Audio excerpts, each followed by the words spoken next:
Davis greets softly. "Welcome back, my friends. I'm Davis, and isn't it strange how winter hides more than it shows? Tell me where you're listening from tonight.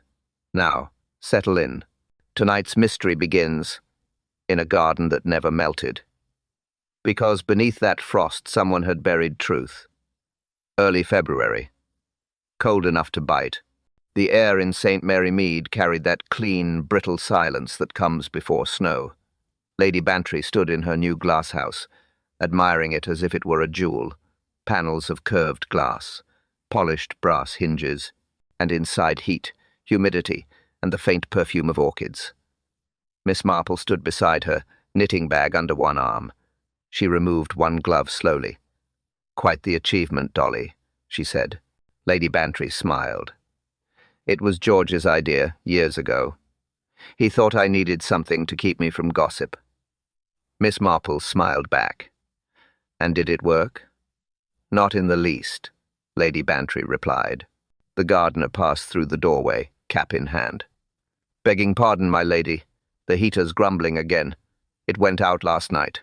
Could be the pilot valve." "Again?" said Lady Bantry, frowning. "That's twice this week." The man nodded. "Aye, and someone's been walking round the pond, footprints clear as day. Odd thing, no one was out that way after dark." Miss Marple turned slightly. "Footprints?" "Yes, ma'am. Small ones. Not the lad's size either." He hesitated. "Could have been the milkman, but no reason he'd circle the pond." Lady Bantry sighed. "Well, we'll have none of that nonsense. Probably the cat." She bent to straighten a pot of white orchids, the rare sort Professor Lee had given her. Miss Marple studied the floor instead. The damp trail the gardener's boots had left on the tiles, the faint drip under one bench, the patch of frost along the inner edge of the glass. "You'll have the heater fixed before tomorrow, Tom?" "Yes, my lady. We've got the Horticultural Society coming. Wouldn't want them freezing their noses off." Lady Bantry laughed. "Indeed not. Half of them came last year just to see my begonias." She lowered her voice. "The other half came to see if I was still sane enough to host them." Miss Marple's needles clicked softly. "Then I suggest we give them something to talk about." Outside, the sky dulled to pewter. The pond looked heavy, glazed with ice. Beyond it, the gardener's shed leaned slightly, as though listening. Tom went out, muttering about valves and pressure lines. Lady Bantry poured tea from a silver pot. "You'll stay the night, Jane? The roads are icy." "If you insist," said Miss Marple, "though I imagine your housekeeper will not thank you." "Nonsense. She likes company. And besides, Professor Lee arrives this evening. He's promised to give a little talk on exotic seeds. Dreadfully clever, they say." "Ah," said Miss Marple. "Clever men are often dreadful." They both laughed, the sound small inside the vast greenhouse. Steam rose from the teacups. Somewhere behind them, a pane creaked metal, shrinking in cold. Miss Marple turned her head. No movement. Only the orchids, still and pale in their pots, each flower holding a drop of condensation like a trapped tear. Lady Bantry reached for her scarf. "You see, Jane, it's a perfect place to forget the world." Miss Marple nodded once. "Unless, of course, the world refuses to forget us." The wind shifted outside, the frost deepened, and under one frozen bloom, something waited to be found. By noon, the frost had settled thick on the hedges. Lady Bantry's motorcar rolled up the drive first, polished and punctual. She stepped out in her winter hat, declaring the day absolutely perfect for orchids. Miss Marple followed more quietly, wrapped in her old grey shawl. She preferred to observe rather than announce. Inside, the prime slushed as eating too. Glasshouse, the air was warm and heavy, thick with soil and polish. Professor Lee arrived next.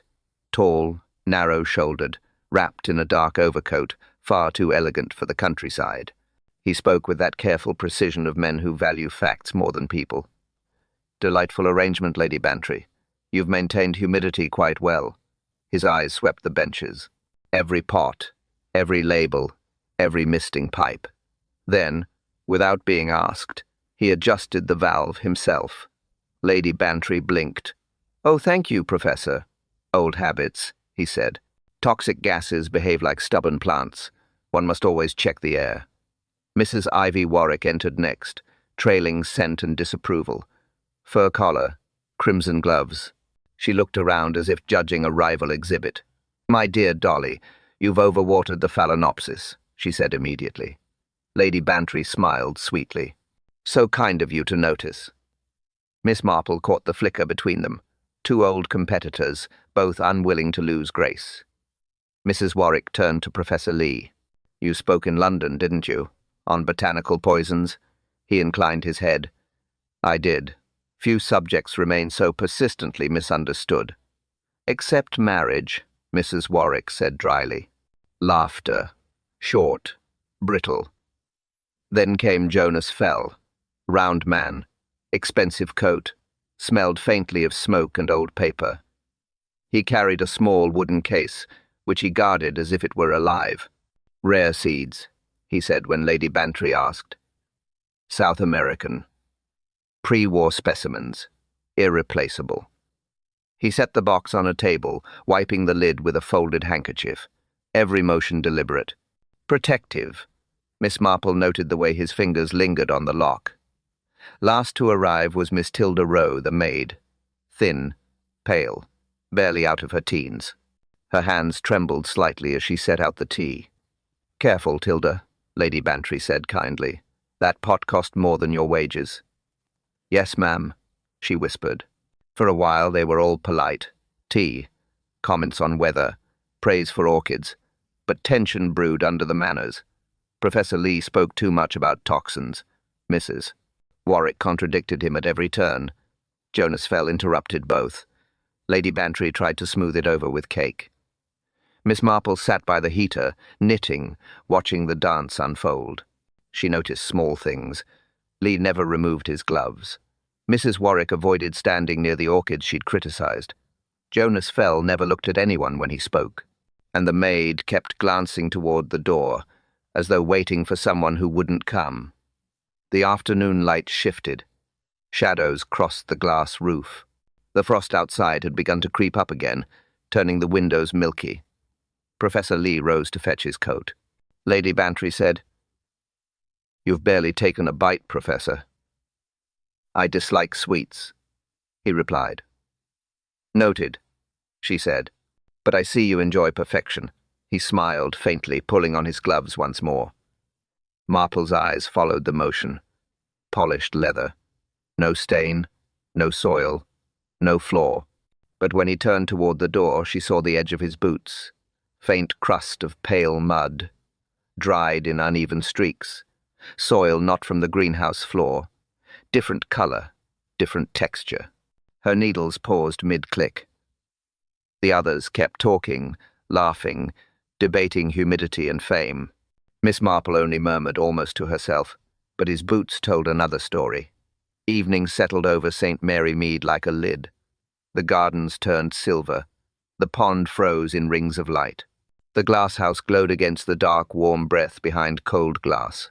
Dinner was quiet. Too quiet. Professor Lee had retired early, claiming a headache. Mrs. Warwick had stayed long enough to criticize the soup, then vanished to write letters. Jonas Fell lingered, sipping brandy, polishing the rim of his glass with one finger. Miss Marple noticed he wasn't drinking only. Thinking. Lady Bantry tried to keep it cheerful. "Tomorrow will be splendid," she said. "The society loves a proper frost. Makes everything look deliberate." Miss Marple smiled. "Even footprints." Lady Bantry laughed too loudly. "Those will be gone by morning." But they weren't. Outside, the temperature fell. Wind pressed against the panes. Somewhere near the pond, something scraped faint but distinct. Tom, the gardener, had gone home hours before. The estate slept. Only the occasional clink of a teacup, the whisper of coals. Miss Marple sat by the parlor fire, knitting. Her hands worked. Her mind wandered. Patterns, she thought, always reveal themselves in silence. Then it came a low hum. Barely sound, more vibration. She stopped knitting, listened, humming again. From the direction of the glasshouse, she stood, took her shawl, stepped into the corridor. The hall clock ticked in sharp rhythm. Each ticked louder than the last. Lady Bantry's door opened behind her. "Jane, did you hear that?" "I did," Miss Marple said. "Best to see what it is before the frost does." They crossed the gravel path, breath rising like smoke. The glasshouse loomed lit from within by a single orange bulb. The hum grew clearer, a thin mechanical pulse, steady as breathing. The door rattled once. Lady Bantry caught her arm. "Wind," she said. Miss Marple shook her head. "Too even for wind." Another sound, a light knock, almost polite. Then silence. They waited. The air pressed close, thick with warmth leaking through cracks in the frame. Jonas Fell appeared at the path's edge, coat over pajamas. His face looked pale under lamplight. "You see it?" he whispered. "See what?" Lady Bantry asked. "The light. Under the soil." He pointed through the glass, and indeed faint illumination rippled beneath the orchid beds, dull red, as if the earth itself glowed. Miss Marple bent closer to the pane. Condensation clouded the inside. A soft rattle followed glass flexing, not cracking. Pressure change. Heat against cold. She tried the latch. Locked. Secure. No sign of tampering. Her hand lingered near the seal. Warm air escaped. Sweet air. Too sweet. Jonas backed away. "It's wrong," he said. "Plants don't glow. Soil doesn't breathe." Lady Bantry laughed, nervous. "Electric wiring, perhaps?" Miss Marple didn't answer. She inhaled once, sharply. The scent was faint, bitter-sweet. Dry almonds carried on warmth. Memory answered before thought. Years ago. A case. A bottle. The same smell. Her knitting needles fell from her hand, landing softly on the gravel. A scent she knew too well, cyanide. Morning broke cold and white. Frost glittered across the lawns, every blade of grass sharp as glass. The air was still. Too still. Even the birds hesitated to sing. Then came the scream. High, thin, cutting through the quiet like a blade. Miss Marple was already awake. She set down her knitting and looked toward the garden. Another scream followed louder, closer. Tom, the gardener, burst through the hedges. His face was pale. His cap hung in his hand. "Miss Marple, my lady, come quick."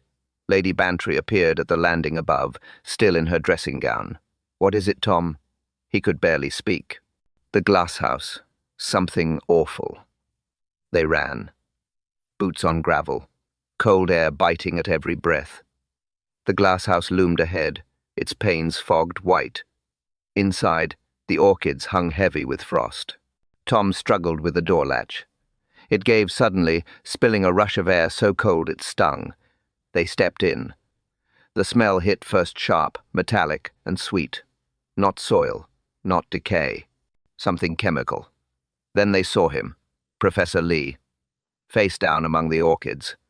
One arm twisted beneath him, the other reaching, fingers stiff. No movement. Lady Bantry gasped, clutching the frame for balance. "Dear God, he's dead." Miss Marple knelt carefully. She didn't touch him. She didn't have to. His skin was flushed faintly pink, lips slightly parted. No wounds, no blood. She leaned closer, studying the floor. A thin layer of moisture coated the tiles, not dew, but condensation. The heater still off. The pipes silent, and yet the air inside felt used, heavy, as if something invisible had burned. Tom backed away, trembling. "I found him just now. Door was locked, same as last night. Window bolts tight. I swear, ma'am, I never touched nothing." "I believe you," said Miss Marple quietly. Lady Bantry pressed her hand to her mouth. "Could it be? An accident?" Marple shook her head. "No fire, no fall. And see his hand? Curled inward. That's not sleep." Footsteps sounded on the gravel outside. Inspector Slack arrived, coat collar up, expression grim. He took one look at the scene and sighed. Of course. Couldn't be a simple burglary, could it? He turned to Tom. "When did you find him?" 5 minutes ago. Just opened up for watering." Slack crouched beside the body. "Poison, maybe. Gas leak. Can't say yet. He checked the lock, undamaged, the key still in the inside latch. He frowned. No sign of struggle. No way in or out once that door's shut. He tapped the glass. Windows sealed. Heaters cold. What in blazes was he doing in here at dawn? Miss Marple looked around. The benches undisturbed. The orchids untouched. But one pot, the largest, had been moved slightly off-center, a patch of clear tile beneath it. She noted it, said nothing. Slack stood, brushing frost from his knees. Right. Nobody touches anything. Doctor's on his way. We'll need samples. Lady Bantry whispered. Poor man. He came here to teach us about life, and found death instead. Miss Marple's gaze drifted toward the frosted panes. Sunlight struck them briefly, scattering across the pants. The de Marple's gaze drifted toward the frosted panes. Body like shards. She spoke softly, half to herself. Another death. Inside a locked room made of glass.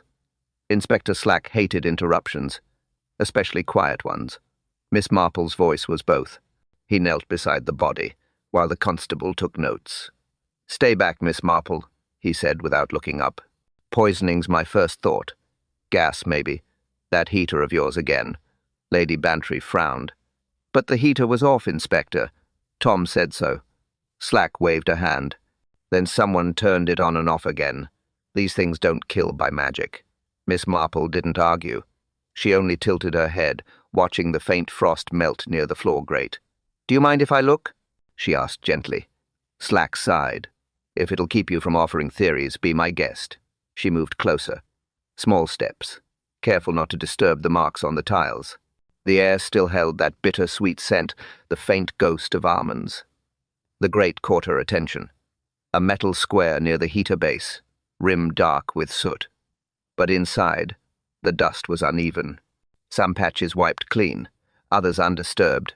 She crouched, pulled a knitting needle from her bag, used it to lift the edge of something pale. A torn ribbon. Satin, cream-colored, frayed edge, one side faintly stained. Interesting, she murmured. Slack looked over his shoulder. Now what? Someone's laundry. Perhaps, she said. Or something tied, then cut loose. He grunted. We'll collect it anyway. She straightened, eyes scanning the bench nearby. A watering can, a cloth, a small bottle half hidden behind a pot. The bottle was clean, too clean, not a trace of dust on the glass. Lady Bantry moved closer. What is it, Jane? Nothing certain, said Miss Marple. But someone has been tidying up. Slack snorted. The maid cleans every morning. Miss Marple's gaze moved to the door. Then, she is either very thorough or very selective. She picked up the cloth, held it between two fingers. It smelled faintly of polish. And beneath that something sharper. She didn't flinch. Chemical residue. Like cleaning solvent mixed with something heavier. A hint of the same sweet note that clung to the air. She looked at the bench surface. Circular marks, faint, where something had been set down a jar or flask. One mark fresher than the rest. She traced it lightly with her gloved fingertip. The circle ended abruptly, smeared toward the edge. Someone had moved the object in haste. Not wiped, dragged. The polish streak still visible under the light. Slack turned, impatient. If you're done dusting my crime scene, Miss Marple smiled faintly. I wouldn't dream of it, Inspector. He muttered under his breath, bending to check the body again. Marple's eyes drifted toward the orchid pots. One plant had a droplet on its stem, not water, thicker, like oil. She took note. Her mind arranged each fragment neatly, piece by piece. The heater off, the grate half wiped, a ribbon torn, a bottle cleaned, each one deliberate, each one wrong. She turned toward Lady Bantry, soft voice, measured tone. Someone, she said, had cleaned what should never be cleaned. The constable carried the body away just before noon. Frost still clung to the glasshouse roof, melting in soft rivulets. Inside, Miss Marple stood alone, her eyes fixed on the far corner near the irrigation pipes. Inspector Slack paced behind her. I tell you, Miss Marple, the doctor's certain. Gas poisoning. Nothing more to it. Perhaps, she said. But the question is, how did the gas arrive only here? Slack grunted. Faulty heater. Simple as that. Marple smiled faintly. You think simplicity and truth are the same thing? He scowled. Don't start your riddles. She didn't reply. Instead, she stepped toward the control shelf. The one, holding watering cans, fertilizer tins, and a cracked clock. Her gaze stopped at the bottom board. Dust everywhere except a neat rectangle the size of a hand. She knelt, ran her fingers along the wood. A small notch near the edge caught her attention. She pressed it lightly. A faint click answered. Slack looked up sharply. What was that? Marple didn't move. Something mechanical, she said softly. She pressed again. This time, a hiss followed. Quiet, thin, barely audible, but unmistakable. The kind of sound one remembers long after hearing it once before. Slack strode over. Step back, please. He bent down, squinting beneath the shelf. Metal tubing ran from the notch into the irrigation line, thin as wire, clean as new. He touched it. Cold, smooth. Well, that's odd, he muttered. Marple nodded. Not garden work. Factory work. He stood. You think it's deliberate? She didn't answer. Her eyes drifted to the orchids, each leaf still glossy, each stem heavy with unnatural bloom. Too perfect. Slack tapped the tubing again. Poison mist, perhaps? Marple looked up at him, her expression unreadable. Or perfume turned deadly. He frowned. Meaning. She stepped closer. An old trick, Inspector. A misting line can deliver many things. Water, fragrance, or death if one knows what to add. Slack rubbed his jaw. Then whoever built this knew chemistry. Or knew someone who did, she said. She examined the control valve. A new screw held the lever in place, not rusted, not old. It shone even under weak sunlight. Someone had touched it recently. Tom didn't install this, she murmured. No, Slack said, watching her carefully. But the professor might have. Indeed. Or someone wanted it to appear that way. She followed the tubing back toward the heater line. It ended near a sealed flask, its stopper tight, its label half peeled. Inside the faint shimmer of clear liquid. She didn't open it. She didn't need to. The smell that lingered in the air told enough. She straightened, eyes calm, voice low. The professor died not from what failed to work, but from what worked too well. Slack's brow furrowed. You mean someone switched this on intentionally? Marple's gaze rested on the small notch again. Her voice was almost a whisper. And whoever pressed that switch never meant him to breathe again. Afternoon light spread weakly through the drawing room. The fire hissed. Lady Bantry poured tea with a trembling hand. Across from her sat Mrs. Ivy Warwick, eyes red, gloves still on. Inspector Slack stood by the window, arms crossed. Start from the beginning, he said. Mrs. Warwick dabbed her eyes with a lace handkerchief. I didn't kill him, she said quickly. But, yes, I interfered. Miss Marple sat in silence, knitting needles paused mid-loop. Her calm face made Mrs. Warwick talk faster. I swapped the fertilizer, that's all. He was always boasting about his orchids. I only wanted to spoil his show bloom. Slack's voice hardened. You expect us to believe that? It was childish, spiteful, even but harmless. I'd never hurt anyone. Lady Bantry tried to soothe her. Ivy, my dear, just tell us when. Mrs. Warwick swallowed. Last night, before supper, around 6, perhaps 7. Miss Marple tilted her head. And how did you get inside? I borrowed Tom's spare key. He leaves it hanging by the shed. Slack frowned. Convenient. Mrs. Warwick glared. I returned it. It was innocent mischief. I poured out his special growth tonic, filled it with plain water, and left. The professor never even noticed. Her voice cracked. When I heard the scream this morning, she pressed the handkerchief to her mouth.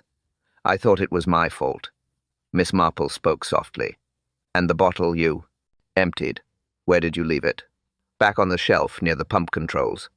The small shelf under the heater valve? Yes, she said, blinking. Why? Marple only smiled faintly. No reason, Mrs. Warwick.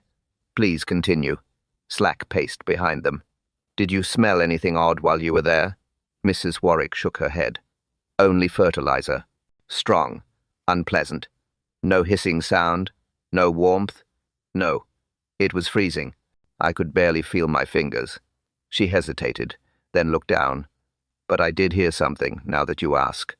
A faint click like a kettle lid settling. I thought nothing of it. Miss Marple's needle started moving again, slow and steady. Curious, she said softly. And you're certain that was before supper? Yes.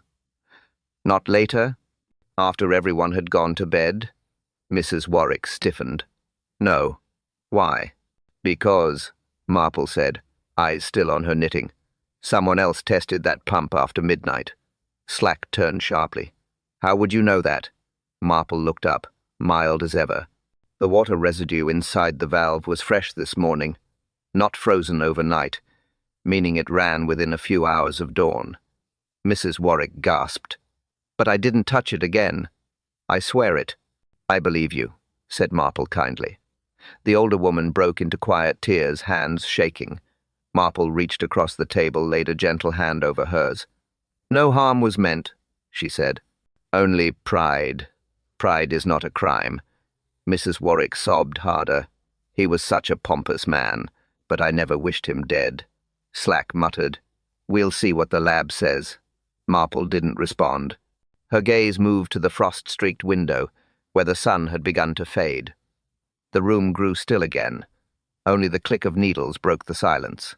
Then Marple said quietly, Someone else was in the Glasshouse then. Dr. Haydock arrived just after dusk. His breath smoked in, the air, as he stepped into the Glasshouse. He hated mysteries, especially the kind that made science look foolish. Hydrocyanic vapor, he said simply, holding up his report. Concentrated, released close to the orchids. Quick, painless. Inspector Slack grunted. So, gas leak, heater fault, case closed. Haydock frowned. Heaters intact, no leak. Someone engineered this. Miss Marple sat near the bench, her knitting needles clicking softly. Engineered, she repeated. Dr. Haydock nodded. Yes, the gas had to be stored in liquid form. It vaporized fast, likely through the irrigation system. Slack rubbed his chin. Then our professor poisoned himself. Haydock raised an eyebrow. Doubtful. The man was an expert. He wouldn't mishandle cyanide by accident. Then who did? Slack demanded. Haydock shrugged. That's your trade, Inspector. He turned to Miss Marple. You noticed the almonds, didn't you? She smiled faintly. I did. You never forget that scent once it finds you. Slack looked impatient. We're wasting time with smells. Gas is gas. Maybe the bottle cracked. Maybe, she said. But bottles don't polish their own glass, Inspector. He shot her a look. Meaning? Meaning, she continued. Someone handled it after it was used. Cleaned it. Wiped the prints. Perhaps even moved it. Slack snorted. People tidy things. Doesn't make them killers. No, she agreed, but patterns make motives visible. Dr. Haydock leaned against the table. There's more. The vapor density was higher near the orchids, lower near the door. That means the release began at the back of the house. Slack nodded. So he was inside when it started. Yes. Trapped. The door locked from within. Miss Marple looked up. Then he didn't die immediately. He knew what was happening. He would have gone for the valve, tried to stop it. Slack frowned. But we found him face down. Didn't move far. Which suggests, she said quietly, the air was already poisoned before he realized it. Haydock closed his report folder. One more thing. Whoever filled the device used gloves. No residue, no burns. Whoever they were, they knew their chemistry. Slack exhaled through his teeth. So now we're hunting a ghost with a science degree. Marple smiled. No ghost, Inspector. Just a careful hand and a tidy conscience. He turned to her. You think it was deliberate? I think, she said, it was planned. There's a rhythm to such things. Sequence, repetition, precision. Slack folded his arms. Or luck. Marple's needle stopped mid-click. Accidents, she said softly. Don't repeat themselves with symmetry. The glasshouse grew quiet. Steam curled along the frost. Edged panes. Haydock packed his kit, muttering about fools and toxins. Slack finally broke the silence. You really believe this was murder? Marple's gaze moved to the polished shelf, where the switch gleamed like a silver coin. Her voice was calm. Certain. Because accidents, she said, don't polish switches after use. The next morning was pale and silent. Mist covered the lawns like gauze. The frost had loosened, but the cold still clung to every edge. Inspector Slack was already in the glasshouse, turning over pots with short, angry movements. Miss Marple entered quietly, a faint smile beneath her shawl. Good morning, Inspector. You seem determined to destroy the evidence before you find it. He straightened. We're looking for motive, not manners. Ah, she said mildly. Sometimes they're the same thing. Her eyes drifted toward the far table where the professor's belongings had been gathered. A coat, gloves, notebook, and a leather satchel. She walked closer. Slack noticed. Careful with that. We've not opened it yet. Then allow me, she said, and unfastened the buckle with delicate fingers. Inside lay seed packets tied with twine, a small glass bottle, and a silver key. She lifted the bottle first, empty, but spotless, gleaming under the morning light. No label, she murmured, rather unusual for a man who catalogued everything. Slack leaned over her shoulder. Looks ordinary enough. Ordinary, she said, is a word murderers depend on. She replaced the bottle and picked up the key. It caught the light slender, sharp-edged, the kind made for precision locks. A small tag hung from it, yellowed and worn. She read the faded ink aloud. Cold room 2. Lady Bantry, standing nearby, frowned. Cold room 2? That can't be right. We have only one cold room here. Slack looked up. Perhaps the professor meant somewhere else. Impossible, Lady Bantry said. The tag bears our inventory mark. See? My husband had every key labelled by the carpenter. Marple turned the tag between her fingers. The handwriting was neat, old-fashioned, not new. Was this cold room ever built? She asked softly. No, said Lady Bantry. It was planned years ago, when the glasshouse was first designed. George cancelled it to save money. So the label was printed, Marple said, but never used. Exactly. Slack scratched his chin. Then it's just a spare. Marple didn't answer. She looked at the seed packets all neatly stacked, identical. Each one labelled in the professor's handwriting, except one. That packet had no label at all. She untied the twine and opened it slightly. Fine powder. Not seed. She closed it again quietly. Slack's voice came behind her. What's that? Perhaps fertilizer, she said. Perhaps something that grows faster than flowers. Lady Bantry shivered. Jane, you don't think... Think? Marple smiled faintly. No, I prefer to observe. She set the key beside the bottle. The two glinted together like a pair of lies, small, polished, deliberate. Slack tapped the tag. Could the key fit something else? A cupboard, maybe? Marple shook her head. No cupboard takes a key like this. It's for a lock made to keep things colder and quieter. She looked toward the far end of the house, toward the old brick wall where the heater pipes vanished underground. Something she knew had once been planned there and never built. But perhaps someone had built it later, someone with reason. Her voice dropped to a whisper. There was no cold room 2 on her property. Jonas Fell sat rigid in Lady Bantry's study. The curtains were drawn, the fire barely alive. He clutched his hat in both hands, rolling the brim between his fingers. Miss Marple sat opposite, calm as ever, knitting resting on her lap. Inspector Slack stood by the mantel, pretending not to listen. Mr. Fell, Marple began softly, you were very close to Professor Lee, were you not? Jonas gave a short, humourless laugh. Close? That depends on what you mean by close. Business, yes. Friendship, no. Marple tilted her head. He was lending you money? Jonas froze. Who told you that? She smiled. You did just now. He sighed. A small loan. A private matter. Nothing criminal. Slack stepped in. We'll decide that. Jonas scowled. You think I killed him for a few pounds? Marple's tone stayed gentle. I think you had reason to fear him. He hesitated. Fear? Perhaps. She waited. He continued. The man was a bully, always threatening to expose people, thought himself a guardian of purity. He found out about my imports. Imports? She repeated. He nodded. Specimens, seeds, some not permitted through customs. Rare ones, yes, but harmless if handled correctly. Except, Marple said quietly, when they aren't. He looked up sharply. What are you? Suggesting Miss Marple. I suggest, she said, that your rare specimens might have included things not meant to grow, only to kill. Slack stepped closer. You're saying toxins? Jonas swallowed.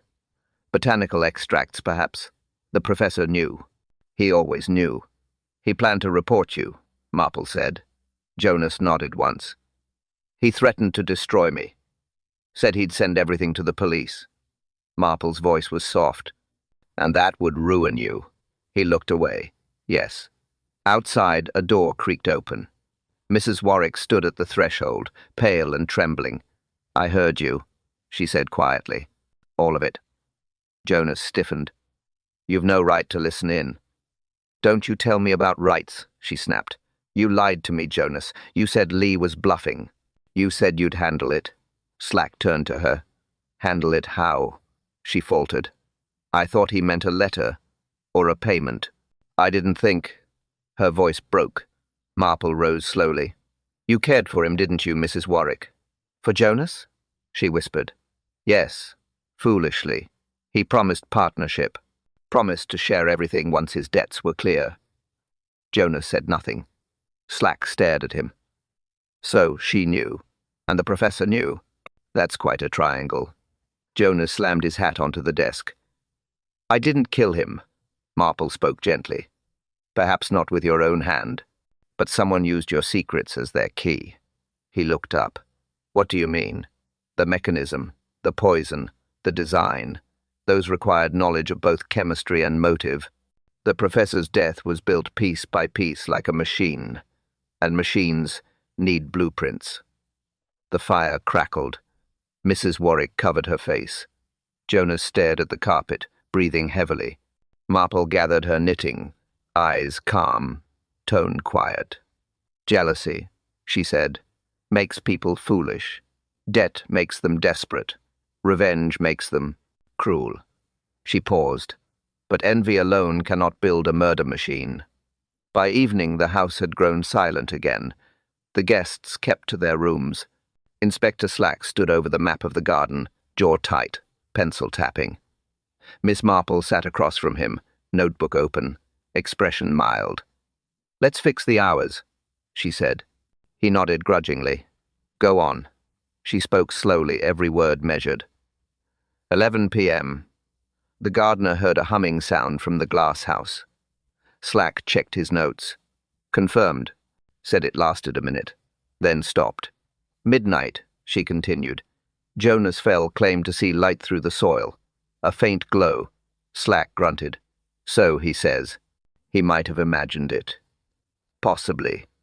But the timing matters. She paused, eyes on the paper. 1 a.m. The heater stopped entirely. That matches the frost pattern on the panes. Slack frowned.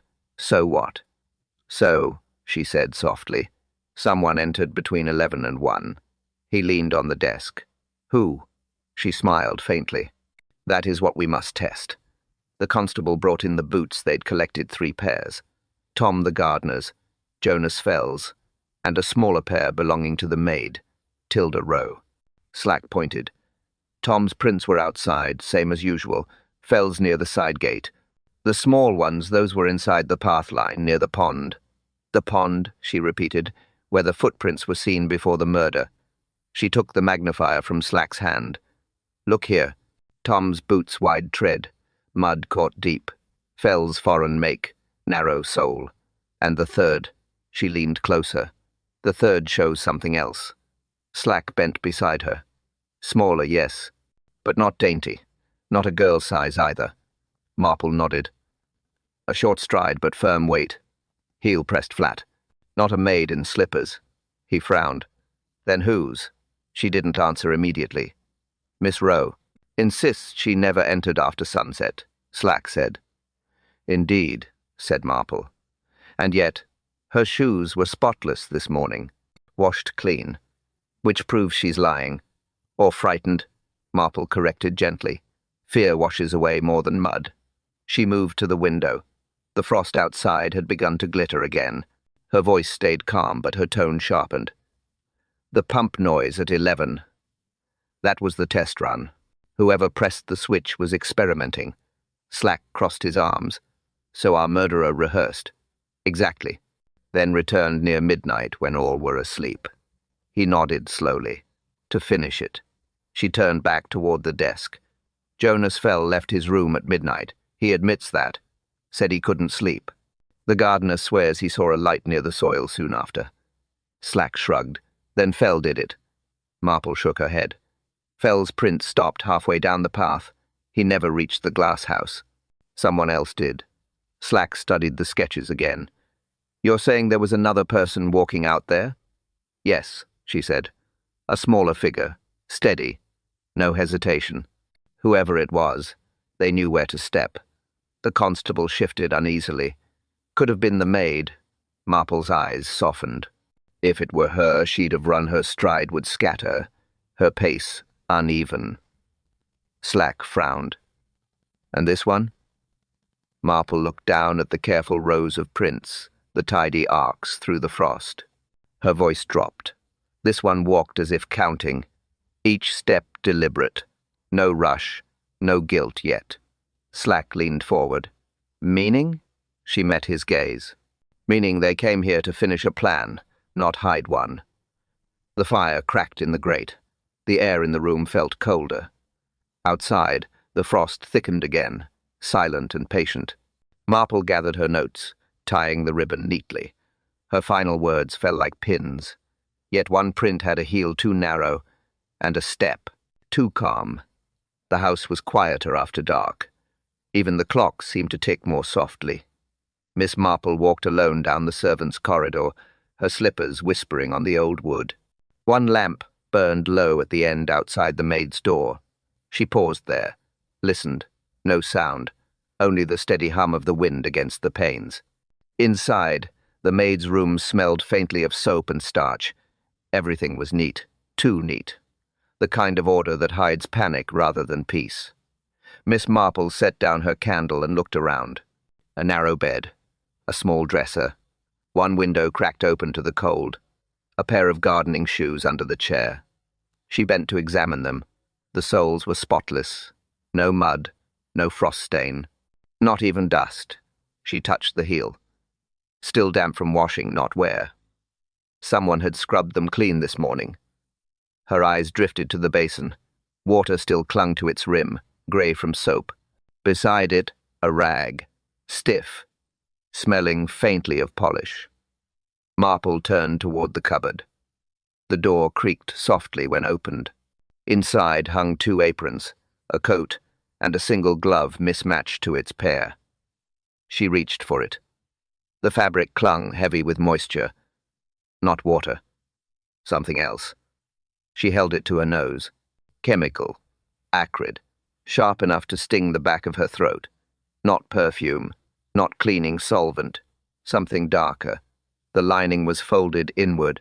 She felt along the seam with careful fingers. Something solid pressed back. She worked it loose, a sliver of metal. She brought it into the light. A key. Small. Silver. Identical to the one found in the professor's satchel. Her fingers didn't tremble. Her voice barely rose above a whisper. So, there were 2. She laid it flat on the dresser beside the glove. The candlelight glinted off the tag, still attached faint letters, rubbed nearly away. But she could still read the last part. Cold room. Footsteps sounded faintly in the hall. She closed. the cupboard and turned just as Inspector Slack appeared in the doorway. "Poking about again, Miss Marple?" "Merely tidying what others overlooked," she said. He stepped inside. "What have you found this time?" "Proof," she answered, "but of what I'm not yet certain." Slack looked at the shoes, the glove, the key. His expression darkened. "So the maid." Marple raised a hand. "Not yet. Appearances are tidy things, Inspector. So tidy, they almost convince you." He watched her for a moment. Then softer. "She's hiding something." "Yes," Marple said. "But whether fear or guilt, I've not decided." Slack pointed to the key. "We'll have it tested." "Do," she said. "But don't lose it. That kind of key unlocks more than doors." She looked back at the small, clean shoes by the chair, perfectly aligned, unworn, waiting. Her voice was steady, but low, as if speaking to herself. "One can clean away mud," she said, "but not intention."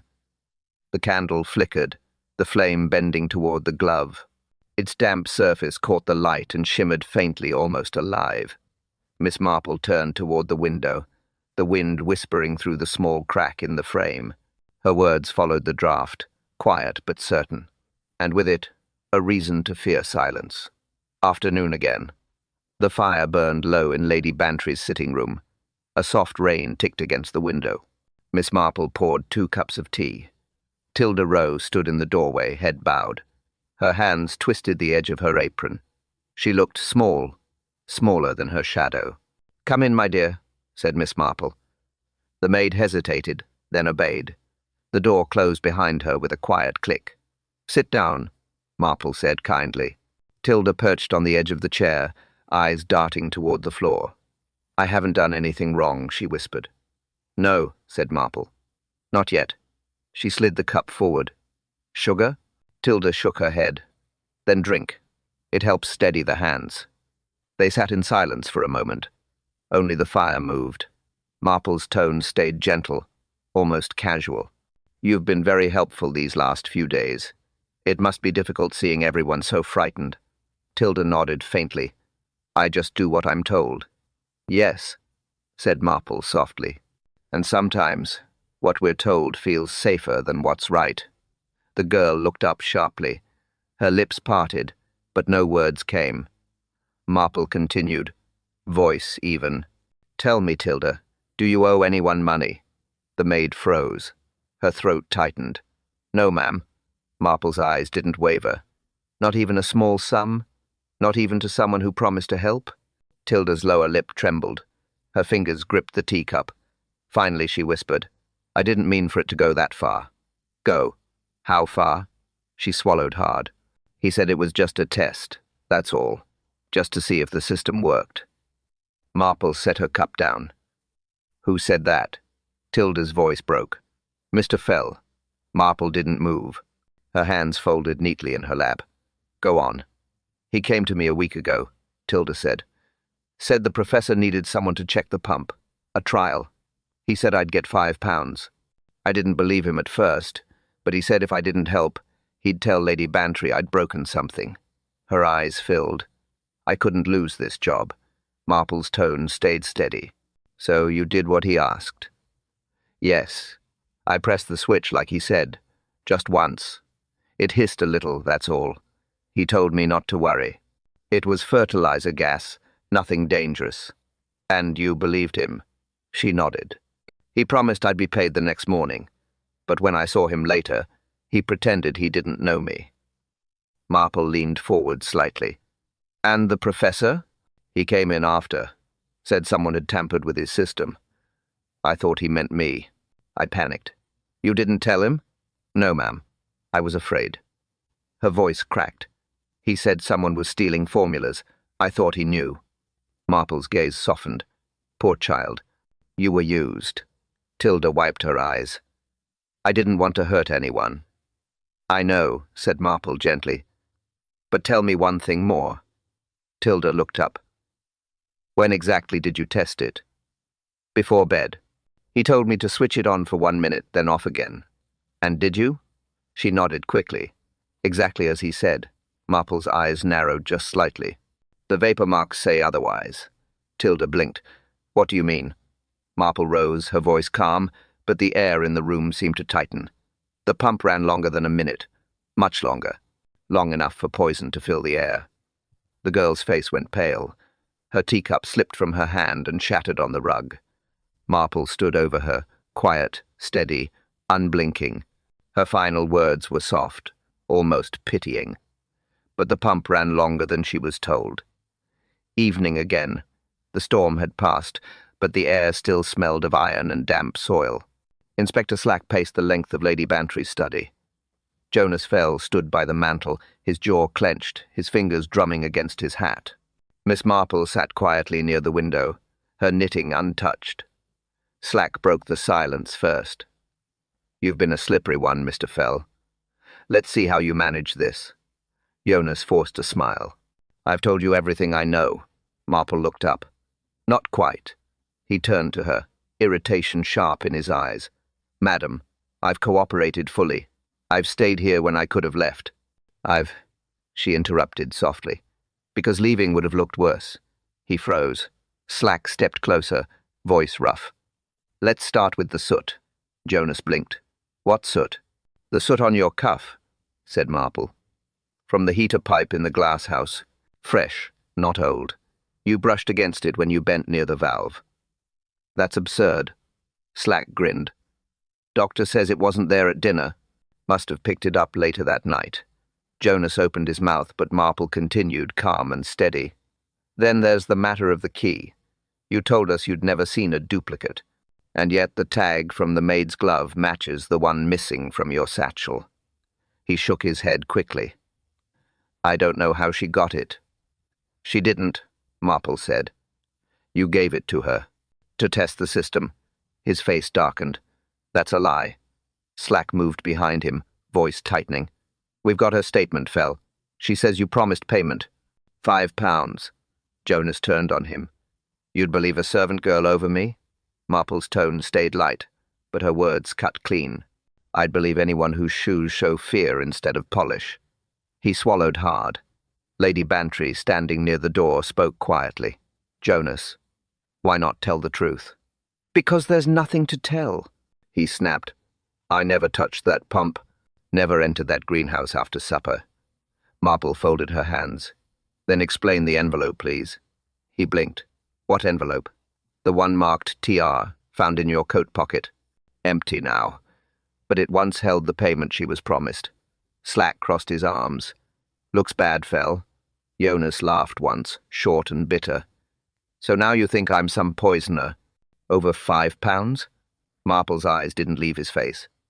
It wasn't about money. It was about silence. The professor was going to expose your trade. The gas was your answer. Jonas slammed his fist on the mantel. That's ridiculous. Slack moved closer. Tell me then, what does hydrocyanic vapor smell like? Jonas didn't think. He shouted back, like almonds. The room froze. Slack stared at him. Marple's eyes narrowed. Voice, barely above a whisper. Strange, she said. You claimed you'd never been near the pump. Jonas blinked, realizing too late what he'd said. He stepped back, knocking his hat to the floor.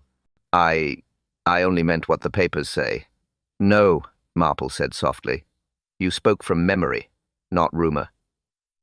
He stood motionless, color draining from his face. The fire popped once in the grate. Outside, the rain began again, tapping against the glass like small, insistent fingers. Slack's voice broke the silence. You smelled it, didn't you? The gas, before he fell. Jonas said nothing. His breathing grew shallow. Marple rose slowly. Her words came quiet, certain, final. And that, she said, he was never meant to know. The confession came near midnight. Cold air drifted through the half-open window of the study. Jonas Fell sat hunched at the table, his hands trembling, his voice barely above a whisper. It wasn't supposed to happen like that, he said. I only wanted the formula. The professor kept it locked in his satchel. He'd been selling samples abroad, taking all the credit. I thought, if I frightened him, just frightened him, I could make him hand it over. Inspector Slack watched from the doorway. Marple sat opposite Jonas, her shawl drawn tight around her shoulders. Her tone was calm. Frighten him with gas? Jonas nodded weakly. He used cyanide in his experiments. I knew where he kept it. I meant to prove his little invention could be stolen out from under him. I connected the line to the pump. Just a whiff, that's all. He'd panic, and I'd demand the notes. His head dropped. But I left the valve open too long. He went inside before I could switch it off. Slack's face hardened. And you wiped the switch. Yes, Jonas whispered. I thought, if it looked like a fault, no one would blame me. Silence filled the room. The fire had burned to embers. Outside, the frost was forming again, creeping over the glass like a slow white tide. Lady Bantry stood behind them, hands clasped tight. Greed, she said softly. It always finds a clever disguise. Miss Marple's eyes stayed on Jonas. Indeed, she murmured. It often dresses as ambition, very respectable, very logical, until someone dies. Jonas didn't answer. His shoulders shook once. He stared at the floor, where his shadow trembled in the candlelight. Slack closed his notebook. You'll make a full statement in the morning, he said. Jonas nodded. Then, without looking up, he whispered, I never meant to kill him. Marple's reply was quiet. No one ever does. They only mean to take one step further than they should. He was led away. The door shut softly behind them. Lady Bantry sank into a chair. Jane, she said, what will happen to the orchids?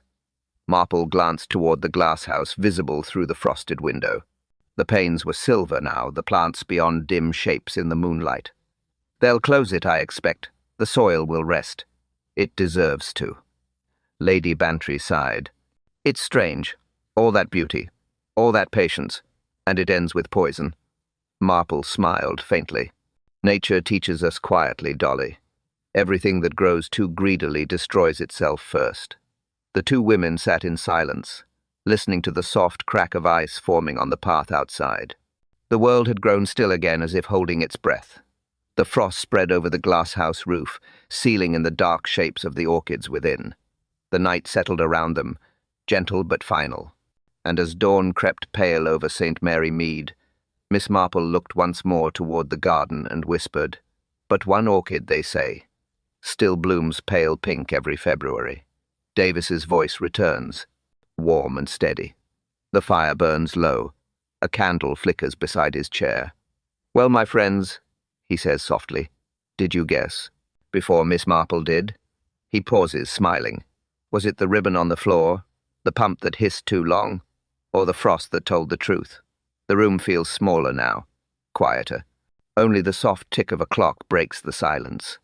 He leans closer, voice dropping to a whisper. It's curious, isn't it? How secrets grow best in warm places until the cold finds them. A faint smile touches his lips. He sets down his cup. Thank you for joining me tonight, dear listeners. Tell me in the comments which clue gave it away. The candle wavers once, then steadies. Davis's tone lowers to a hush. Tomorrow another kettle will boil, and another secret will bloom in St. Mary Mead.